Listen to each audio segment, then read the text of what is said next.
ছোট ছেলের বার্থডে উপলক্ষে মাটন বিরিয়ানি করেছিলাম।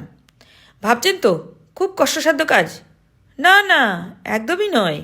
খুব কম সময়ে বানিয়ে নিতে পারবেন। একটু মনোযোগ দিয়ে দেখুন। আমি এখানে 750 গ্রাম মাটন নিয়েছি। আপনারা আপনাদের প্রয়োজন মতন কম বেশি করে নেবেন। এতে প্রথমে শুধু দই আর নুন দিয়ে ম্যারিনেট করব। প্রথমে দেব 1 চামচ নুন, তারপর দেব 2 হাতা টক দই। খুব ভালো করে মেখে 4 ঘন্টা ম্যারিনেট করে রাখবো। 4 ঘন্টা পরে প্রেশার কুকারে অল্প একটু জল দিয়ে ম্যারিনেট করা মটনটা অল্প অল্প করে দিয়ে দেবো। এবার মেখে রাখা দইটাও ফেলবো না, এটাও উপর থেকে একটু দিয়ে দেবো। একটা গোটা রসুন দেবো এর মধ্যে, খুব ভালো টেস্ট হয়। এবার কুকার লক করে 4টে স্টিম দেবো।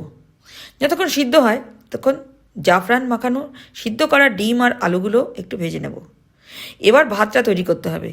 ডেকচিতে জল আগেই গরম করতে দিয়েছি।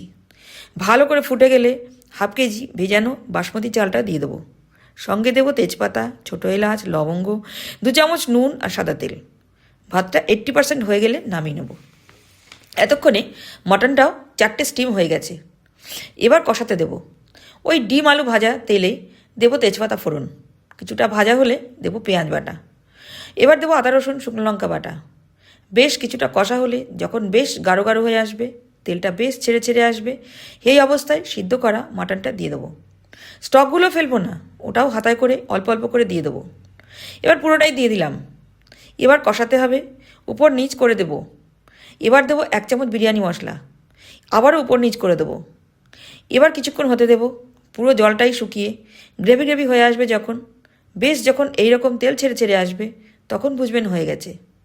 ম্যারিনেট করার সময় যথেষ্ট নুন দিয়েছিলাম, তাই আর নুন দিলাম না। এবার দেবো একটু কেওড়া জল, মিঠে আতর।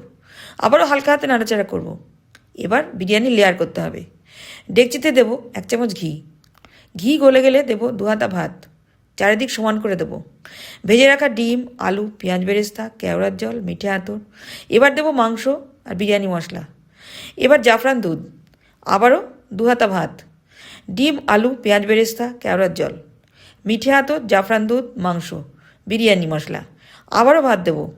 পুরো ভাতটাই দিয়ে দেবো। এবার বাকি ডিম, আলু, পেঁয়াজ বেরেস্তা, জাফরান দুধ পুরোটাই দিয়ে দেবো।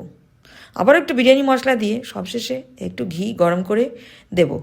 উপরে ঢাকা দিয়ে শিলনোড়া দিয়ে দমে দেবো। 15 মিনিট মাত্র।